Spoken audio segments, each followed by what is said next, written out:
good? Yep. Okay, welcome everyone this evening to the City of Riverbank's Planning Commission meeting, agenda Tuesday, January 16, 2018. It's now 6 p.m. Call to order. It'll be me, but that's going to change. Yeah. Roll call, please. Chair Anthony McKinney, Here. Vice Chair Larry King, Here. Commissioner Joan Stewart, Here. Commissioner Edward Tobacco, Here. and Commissioner Scott McRitchie. Here. Outstanding. And move forward, right? Okay. Conflict of interest. Any planning commission member, or staff who has a direct conflict of interest on any scheduled agenda item to be considered is to declare their conflict at this time. Seeing none, moving forward. Number one, public comments. No action can be taken at this time. At this time, members of the public may comment on any item not appearing on the agenda and within the subject matter jurisdiction of the Planning Commission Board. Individual comments will be limited to a maximum of 5 minutes per person, and each person may speak once during the time. Time cannot be yielded to any other person under state law. Matters presented during the public comment period cannot be discussed or acted upon. For record purposes, state your name and city of residence. Please make your comments directly to the Planning Commission Board. Any public comments at this time? Seeing none, move forward. Consent calendar. All items on the consent calendar are to be acted upon by a single action of the Planning Commission Board unless otherwise requested by an individual Planning Commission member for special consideration. Otherwise, the recommendation of staff will be accepted and acted upon by a roll call vote.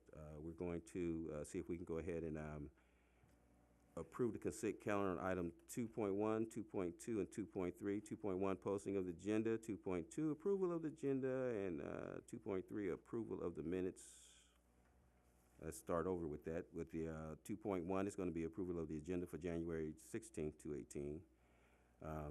Item 2.2 is approval of the agenda to provide the opportunity for the Planning Commission to staff recommend the items be placed on the agenda for discussion and other purposes to allow items to be taken out of order. And the 2.3 item is approval of the minutes for December 19, 2017. Move for approval. Second.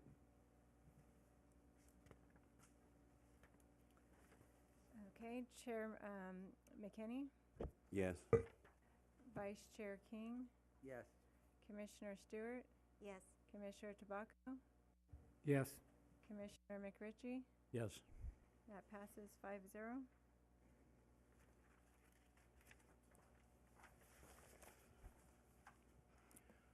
Okay, at this point, we have item 3, which is Planning Commissioner's procedures. I'm going to let staff take over with item 3.1 and 3.2. Okay. So this would be the annual nomination and appointment of the chair and vice chair. And per Planning Commission rules and procedures, the vice chair would move up to the chair, so that would be Mr. King. Shall now become the chair. And then the planning commissioner who has not been the chair yet but has the most seniority moves up to vice chair, and that would be Mr. Tobacco. So at this time, I would like to have Mr. McKinney and Mr. McRitchie in front here, please.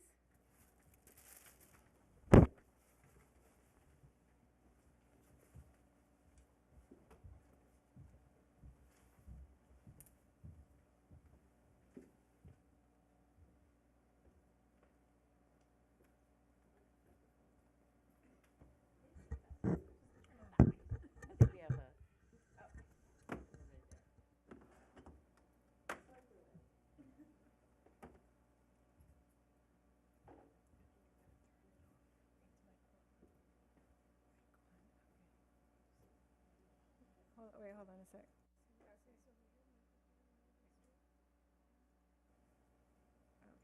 Okay. Mr. McRitchie, Please accept this token for your service on the City of Riverbank Planning Commission Board. It's been all too short. I didn't get much of a chance to work with you, but thank you for your service. Is there anything you'd like to say? Yes, although it was short, I think this is my third stint with space in between, but for 4 months. But I appreciate the help of the staff in getting me through the new things that I hadn't done before. Previously, we weren't on computers and so on, so it was a little interesting trying to find out what was going on there. I enjoyed my fellow commissioners. I've served with them before on the Planning Commission or on other things, Mr. McKinney on the Budget and Finance or some of those things. So it was really a great time. So I appreciate all your help. Thank you. Thank you very much. Okay. Mr. McKinney, please accept this plaque in recognition of your service as both Planning Commissioner and Planning Commission Chair. We appreciate the hard work and the time and effort that you put into it. Thank you so much for working with us. Is there anything you'd like to say? A few words. Once again, thanks to the city for the opportunity. When I first became a planning commissioner many years ago, is because as a citizen, I saw that I could help in some kind of way, and I hope that this, along with other commissioners, help the citizens get involved in the construction and what's going on in the city. That you can make a difference, and we made a difference together, and we've moved forward. I'm sure the people that are taking over now are going to carry that forward, and we're a lot further in the city now than we were before, and I appreciate once again the city for giving me the opportunity to participate. Thank you very much.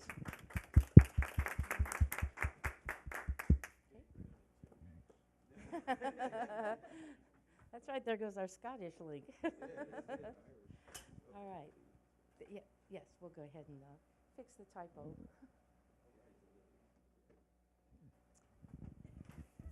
Okay, if Mr. Dinan and Mr. Ball would like to join the Planning Commission, welcome. Thank you so much. Come on up.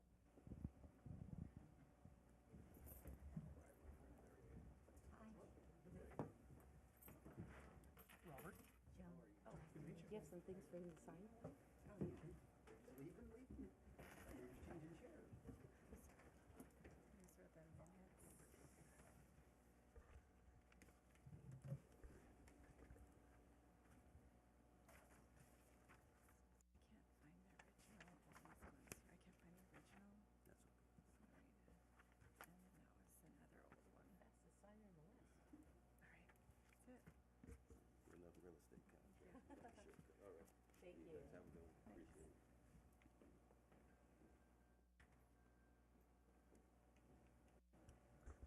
Okay, on to item 4. All right. Planning Commission workshop, and I would imagine that's you. Actually, you're wrong. Okay. Okay. So, so tonight we don't have any public hearing items. So it's just kind of going to be a relaxed format where we'll have a couple of PowerPoints to give you a little bit of training, and then we'll follow up with 4.2, which is a discussion. And that'll pretty much wrap it up for tonight. So item 4.1, site plan, design review, and conditional use permits. And tonight we have with us Roman Acosta from J.B. Anderson Associates to do the presentation for us.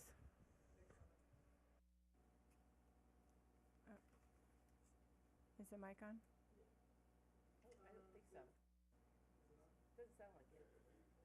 Let's see, hold on. Podium. All right. Check. Okay, cool. Hi, as Donna said, I'm Roman with J.B. Anderson Land Use Planning out of Ripon, California. And tonight I'm here to discuss 2 items, the first being architectural site plan reviews that city staff processes all the time. We just thought it'd be helpful to kind of break things down and kind of the steps that staff takes in order to process an application when the city receives a new application. So the architectural site plan review, it allows special appraisal of a project to determine if the uses have the potential to adversely affect other land uses, public transportation. What the site plan does is it kind of shows ingress and egress, vehicle traffic. It allows city staff to analyze the site plan to check to see if development standards are met. And as a result of the process, usually there are conditions of approval which kind of help the project become into compliance with the code, the general plan, and the zoning ordinance. So step one is we usually get phone calls or people will come in interested in applying for a site plan review. And what we always recommend is that they schedule a pre-application meeting with city staff. What this pre-application meeting does is it kind of front loads the process and saves time for the applicant later on. But what it does is the applicant usually comes in with some conceptual ideas for some ideas they might have for a particular site, and city staff sits down with them and discusses what the city standards are, and we work with them to kind of come up with a good starting point for them to officially submit their application. So step two would be the actual application submittal. So during this process, city staff receives the application, and city staff checks for fee deposits, the application filled out, property owner signature, preliminary title report, and also requires site plan, elevations, floor plans, things like that. So here's an example of a site plan, a drawing of a site plan. This will show we got the building, parking, kind of how it relates to the other uses around it, and this helps city staff direct the applicant to kind of design the site in a way that doesn't interfere with the uses around it and is a kind of a good middle ground for city standards, and also so it's plausible for the applicant. Here's an example of the Del Rio Theater, the elevations that were previously approved. And elevations are more of like an architecturally accented plan. They usually have colors, accents, preliminary signage. And what city staff is looking for here, they're looking for any type of design guidelines that may be triggered. For example, we have the downtown specific plan, so any site that goes through architectural site plan review, they need to meet those design standards that are in the downtown specific plan. And then we have a floor plan, which kind of just shows the inside building where either shops will be offices, restaurants, things like that. So then step three is the referral process. So once we receive all the application materials, we refer the project out to outside agencies and also interdepartment. For example, we'll send all the engineering stuff to the city engineer. We'll send referral to Caltrans, sometimes Comcast, MID, Riverbank Unified. And the goal here is to get comments back from them on how this project could affect any of their infrastructure. Also to help us with to properly design the site so it's not interfering with any other outside agency goals or policies. Step four is a if necessary step. So if city staff receives all the application materials and deems it necessary for further detail, then city staff will issue a letter of incompletion. And what this does is it says, hey, we received your application, but we need further details in order to move your application forward.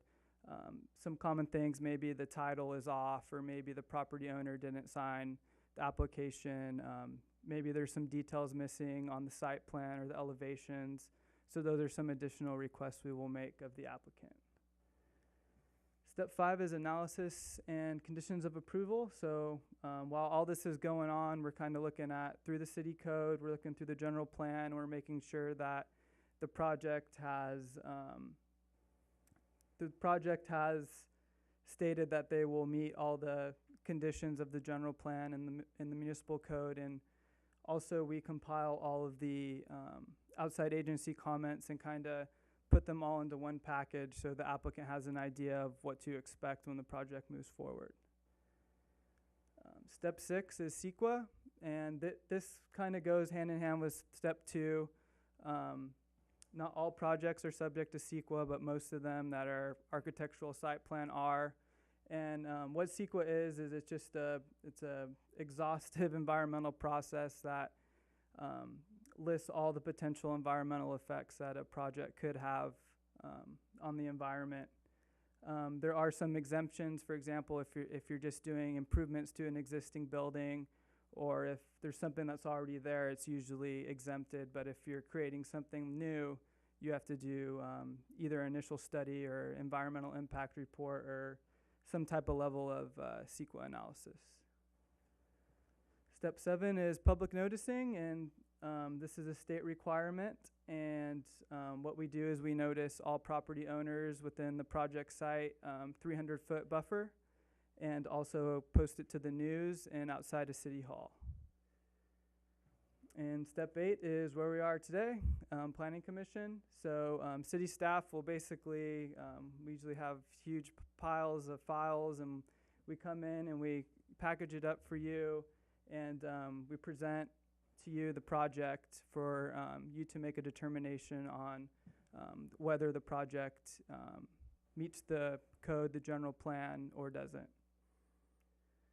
Step 9 is the approval letter.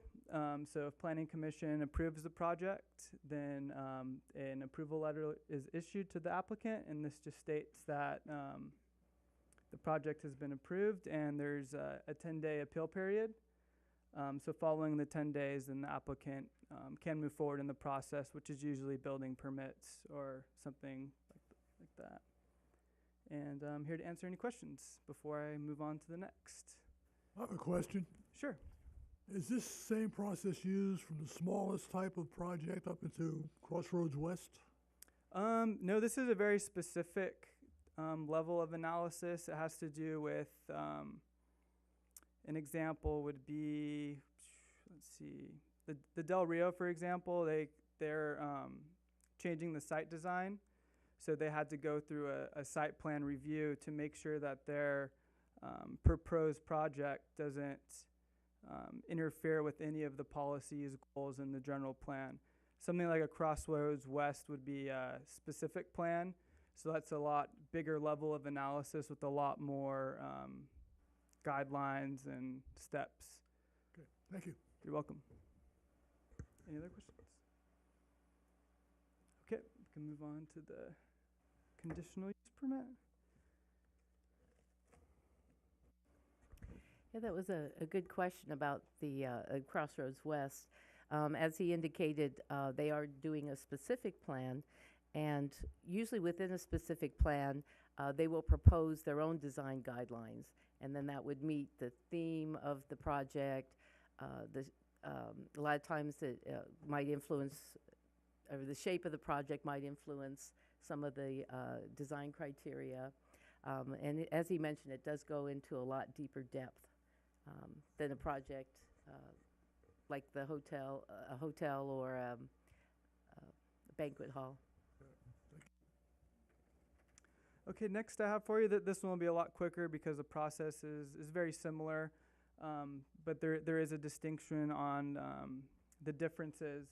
So this item is the conditional use permit, and so a conditional use permit is it ensures, let's see, so the city of Riverbank is divided into zoning districts, and some uses are permitted by right, meaning if you're in the R1 zoning district, you have the right to build a home. You don't have to go through any type of public hearing or process. some uses are prohibited. For example, if something's not listed in the code and you want to do it, it's usually prohibited. But there are other uses where they're kind of like there's some gray area there where the city doesn't want to by right allow it, but they also don't want to prohibit it. So that's where the conditional use permit comes in. And the easiest way to remember this is like with alcohol establishments and things like that. It's important to have certain conditions imposed on those types of areas to ensure public safety and health and wellness of the community. So, like I said, it allows a particular use or activity otherwise allowed as a matter of right. So kind of some examples in the commercial zoning districts in town are that would require a conditional use permit, meaning that these uses aren't by right, but they're not prohibited either. A secondhand store, a service station, a parking lot in the C1 district, which is kind of a lighter commercial, general commercial, and then a C2 would be a more expansive commercial, which could feature hotels, offices, parking lots, tattoo establishments, and there's also other uses as well listed in there. So this is going to be the same. I won't go into too much depth, but we encourage a pre-application meeting where we sit down with the applicant and discuss what the city is kind of expecting. And then we kind of just go through the process. So the application is submitted. Staff has 30 days to make a determination of completeness. And some of the submittal items are similar, but they require fees, any type of site planning, anything to help city staff and you, the planning commission, make a determination on whether you want to allow the use or not and what type of conditions that use would need. Step 3 is referral. And then step 4 is the same as the last one, just the application status letter. 5 is analysis and conditions of approval, and this one's a little more expansive in the conditional use permit because those conditions of approval will guide the use. So for example, if there's an alcohol establishment and the hours are going to be 9 a.m. to 7 p.m., that'll be in the conditions of approval. So that way if the applicant were to violate that, then they would need to come back here and explain why. And then if it keeps on happening, then the use could be terminated. Step 6 is CEQA. Usually with a conditional use permit, CEQA is exempt, but there are some exceptions.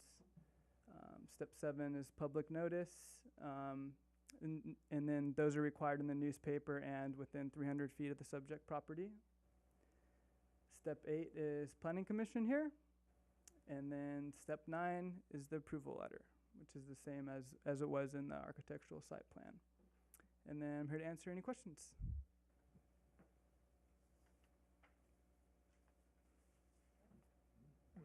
Thank you. Thank you. Thank you, Roman. Okay. Then we can,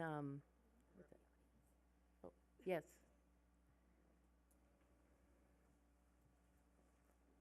Since I was up there and couldn't do something from the floor, I don't know if you didn't go to the last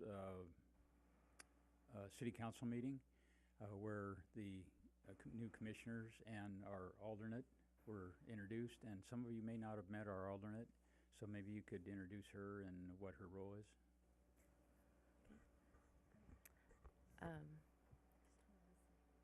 Okay. I'm sorry about that.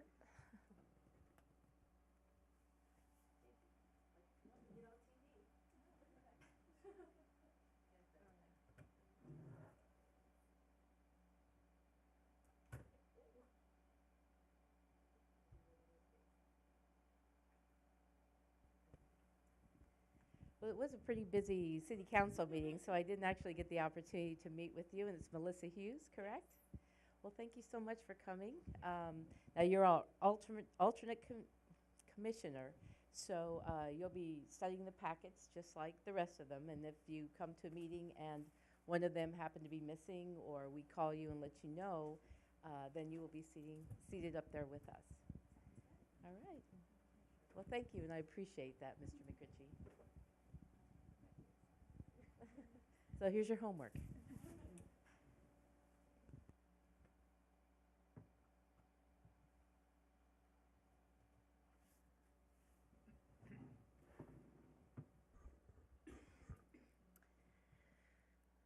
Okay, so glad we got that taken care of. So then item 4.2 is a discussion of skateboard ramps in the R1 zoning district.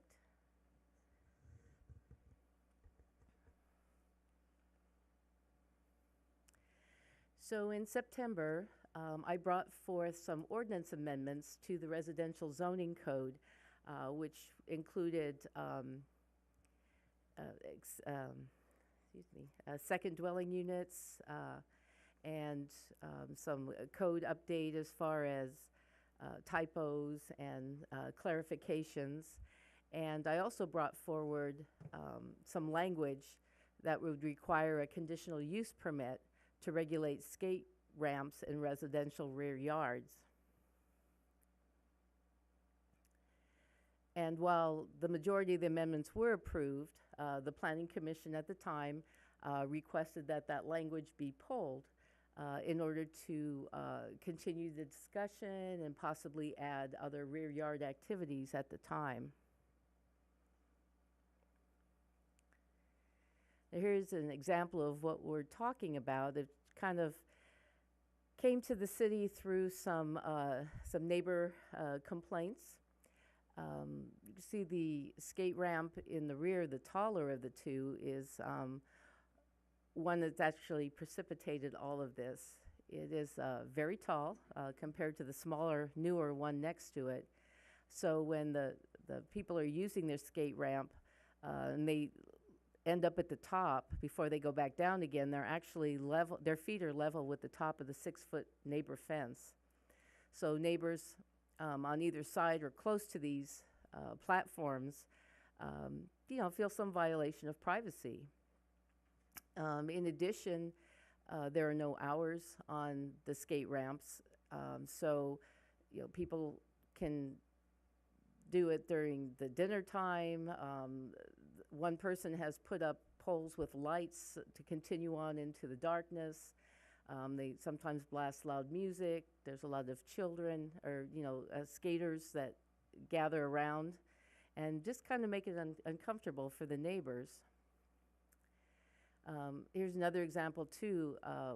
The person who has the large skateboard ramp has actually begun a home business, an unpermitted home business. So we have been addressing that. And some of the ramifications of it is, he'll leave some of these ramps out front for people to pick up, and so they're blocking sidewalks, blocking the street, and many times there are trucks that come to pick them up. There are trucks that drop off lumber. And so our code enforcement is currently dealing with a specific person, but in general, one of the major concerns is that this same person, and this is, and you can kind of see one of the taller ramps in the background there next to the fence. But one of the main issues is Craigslist. This gentleman has, like I said, kind of started an unpermitted home business and is advertising these on Craigslist to be sold in the Riverbank and Oakdale area. So while at this point in time we have some issues with one of the skate ramp locations, this could become prevalent across the city and into Modesto if this gentleman continues to create and move these ramps around. So I'm basically coming to you tonight wondering, do you want me to bring this item back for a public hearing? Do we increase the scope of the item and bring it back for public hearing? There's been some discussion on whether or not there are other activities that should be included along with the skate ramps. So we're kind of trying to pick your brain tonight to see if there's anything there that you want added. and, or table the item if it's not of importance to you. Did we hand out the language that we brought forward? Okay. So you have in front of you, I guess it's called Section F, and it's the language that was brought to you last September, or to the commission last September, and was to be added to the code, but which was pulled out before the amendments were recommended to the city council for adoption. And I did share this information with them, and they moved forward and adopted those amendments without it. And so we're just kind of circling back right now. We have a new council, a new commission, a new year, and just looking for a little direction on as to, is this something that you want to work on? Or are there other issues that would appeal to you? Besides the code enforcement complaints that I've discussed tonight, there are also neighbors to this skate ramp person that are here. They did, at the hearing in September, present a letter of their grievances against the noise, the commotion, the lack of privacy, and they are here tonight. If you feel like you want to ask them any questions about it. So, anyone on the commission like to speak to that? There we go. So I know this, I remember when this was brought up, and Mr. Tobacco, you had some concerns about these ramps. Is this something that the commission wants to bring back, maybe to public hearing for further discussion, or what input would I have from you? I feel we should bring this back because I believe that everybody that owns a home has the right to some quiet, some rules where people aren't up in the middle of the night making loud noise or that. Something that will allow the people to enjoy their backyard if they have these half pipes or whatever they're called during the day and that, but not in the evenings. Maybe look at lighting, that they can't have lighting on if it interferes with the neighbors, and at a certain time it has to end. So I would like to continue looking at rules and regulations for it. And it doesn't just have to be this, it could be other things too. But I'm not sure of what other things there are. Well, in just thinking about, what I've seen in other people's backyards, and I'm not supposing that this is something you want to look at. I'm just kind of throwing that out there. But there are, what do you call it, trampolines. There are, basketball hoops. In fact, my parents used to argue with their neighbors back in the day because they put their basketball hoop on the garage right next to my dad's bedroom window. There's just different attitudes about how much you think the city should be able to control in a person's private backyard. Now, I just have a question about the hours. I know that there are times, in effect, where the police will come if you have a noisy party after a certain time. Is it 8 o'clock? Is it 10 o'clock? 10 o'clock? Mhm. And the same would probably go for the lighting also. If you have a party, you have a lot of lights. So it would be 10 o'clock for We don't have a regulation on that right now. So it would be, whatever the commission decided. One could focus on a certain time, or you could focus on dusk. It's, completely open at this point in time. I agree. I think that we're probably going to get a lot of feedback. It would be good to have a hearing on it, I think. Do we need to decide whether we're going to increase the scope of it at this point, or just bring it back for public hearing? Well, I think just providing direction first on whether or not you want it to come back to you. And then I think you can also tell us at this point if you'd like the scope increased, or if you would like to hear from the folks who have some complaints about it, maybe to get some more information. Totally up to you. This is just a discussion. Well, I think did you have a comment? As much as I appreciate what they're saying, and I agree, but I think if we get into lighting and how far a person is going to get over the fence, my kids have trampolines and they're crazy. I have to reel them in all the time.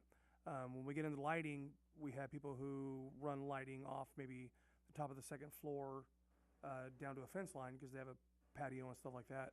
I would imagine we'd have to broaden the scope of something specific like this, because I think it bleeds into way too many things. Well, that's kind of one thing that's nice about a conditional use permit, because you can have certain things that are basically set in stone, but then you can also add conditions of approval that are specific to a certain location or a certain time or a certain activity. So just throwing that out there. I'd like to see you bring it back, and I think it could be expanded to other items besides skate half pipes and whatever else they call them. But yeah. Okay. Anything specific you would like to see besides the skate ramps? We're talking about trampolines. trampolines. I mean, you're talking about the 6-foot fence, and when they're at the top of the half pipe, they're above the fence line. Trampolines, I assume they're going higher than the fence. Yeah, there's a pretty significant difference. I remember as a kid, friends having half pipes and standing up there. It's tall. It's way up there. It's not like a half use. It's a full depth pipe. So yeah, you're standing above the fence line. But a trampoline is a momentary above the fence. It's not where you stand and observe your neighbors from, 3 feet above the fence. But any second-story window can do the same thing. So I'm not particularly in favor of the city getting involved in everything that happens in somebody's backyard. But the skate ramp things are clearly an invasion of people's privacy, and they're very noisy. And and this gentleman made a presentation the last time, and I think most of us were here for that. So I'm not particularly in favor of expanding it, but I would certainly bring it back for public discussion. So do we need a motion, or what do we need to do? No, this is No? just discussion. Just some conversation? direction for Okay. staff. So sounds like everybody would be willing to Wants it discuss back. it further. Yeah, and I agree, but I also think that we need to look at other things that could, other activities that could cause the same problems. Not that we're going to go into that, but at least we know, this one we'll look at, this one we don't think we should, but just ideas that we don't have that you do as working for the city, and the complaints you get. Well, I guess one thing you might consider as well as the enforcement of it. For example, probably every block has a trampoline on it at this point. I mean, there's a lot of them out there. And so then if we do come to a point where maybe you would want to regulate trampolines, then, how do we decide who had theirs before this date, who had theirs after this date? It might be, very difficult, where with the skate ramps, it's, there aren't very many yet, and it would be very easy, probably just by polling the neighbors, to find out exactly when those things showed up. So that's another thing we need to kind of look at and balance too, is what would the enforcement efforts need to be for something like this? Okay. So you'll bring it back then? Okay, so then what I could do is I could bring it back to you, and then maybe have not only a proposal like for an ordinance that you can look at and you can modify and amend, to your heart's content, and then maybe a couple other sections that would address trampolines, or something kind of off to the side where you could bring it into the amendment should you decide that night to do so. That way you just have some options. Okay, that sounds good. Thank you. Okay. It may not be at the very next meeting, but within the next 2 meetings, I'll try to get this back to you. All right, is that the end of item 4.2? Yes. All right, then moving on to item 5, Planning Commission comments. Does any of our commissioners wish to make a comment?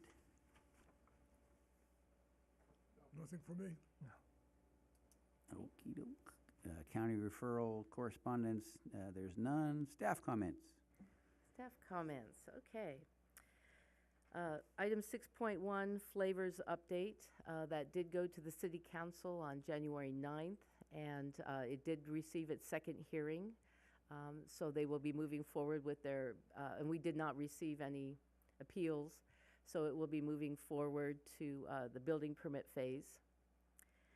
Item 6.2, the Riverbank Cannabis Collective, that is in the Riverbank Hotel.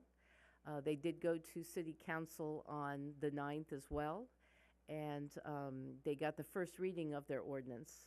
And so they will be coming back on the 23rd for a second reading of their ordinance that adopts the DA. Excuse me. And then as part of that process, the city council received an appeal on your denial of the conditional use permit for them, and they did approve the appeal. And so then that project, like I said, is moving forward to its second reading next Tuesday. I have a question for you, Donna. Yes. I was surprised that there was no one from the planning commission to explain the vote denying the application, other than the lawyer, who said one guy didn't like it because it was marijuana, period. Is it normal for the planning commission to go before the council when there's a denial and explain why?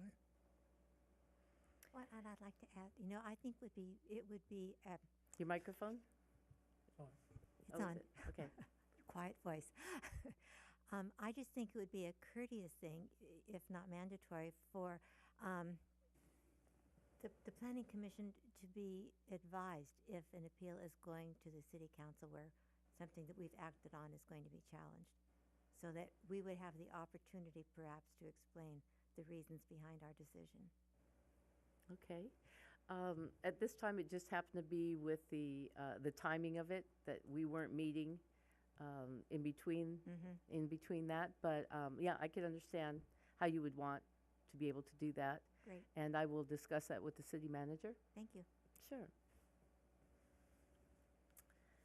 Okay. The state of the city address is coming up. The mayor is working on that. I believe that's in late February 22nd. February. Yeah, I was going to say late February, the 22nd. And I believe it will be at the community center, so you're all welcome to attend. We hope you do. And then I do have one other thing to add. The League of Cities, of which Riverbank belongs to, does offer a planning commissioner training. And I do have money in my budget for all of you to attend. In fact, the city council is encouraging you to attend. The dates will be April 4th through the 6th, and that is a Wednesday through a Friday. And it will be held in Monterey, and the city would be picking up the tab, your hotel, your conference costs. And so I encourage you all to attend. So please check your schedules and get back to us as quickly as you can on that, because these things tend to fill up pretty fast. And I've been to trainings and conferences, and we've missed filling up the main hotel and had to walk 6 blocks or sometimes a mile to get to the conference and the trainings. So as quickly as you can, please let us know.